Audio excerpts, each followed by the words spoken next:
And San Beda High School just playing from the back. It's a good pass. Interesting pass. Will he get to it? He will not. Medyo lumabas. Ano ito ko tanongin kung may paper cups na?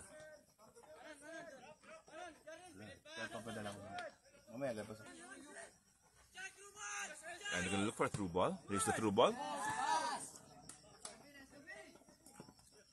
Oh, good defending by San Beda on the wing. Sipin mo, puti nga, di naglaro yun nila. Nag-13-0 kami natalo dahil. Paano? Binigyan ni Dan eh. Hindi, wala pa. Di pa. Si ano yan? Si Ono yun eh. Si Shinji Ono ba yung binigyan? Si Mike Baras na red card. Lagi may binibitawan red card. Pucha, tapos dinadala mo yung team? Na winning goal dapat ni Marfiga, yung header. Puta yung save niya. Ganda nun. Ang ganda lang talaga nung volley ni Go.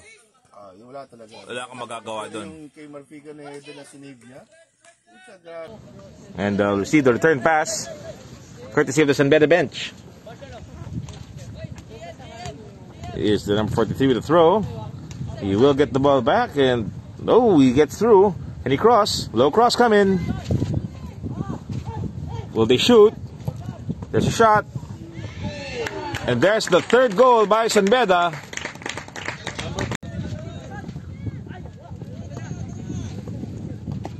Just a few interchanges there, front and back.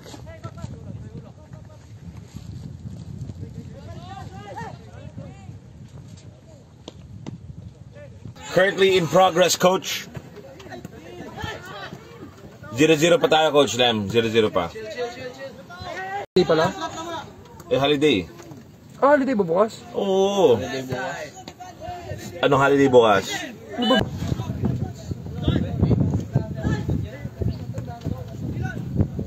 So naka 9v9 sila ngayon.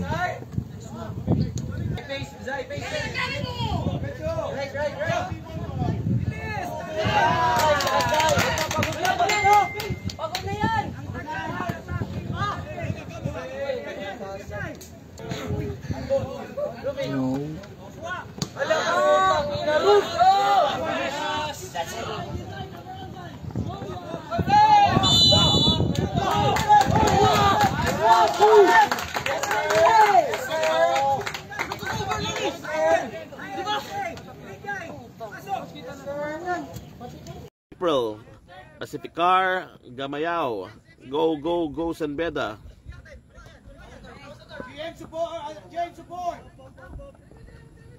UST trying to go down the line. San Beda have two young lion cubs waiting, and the Tiger will not proceed just yet.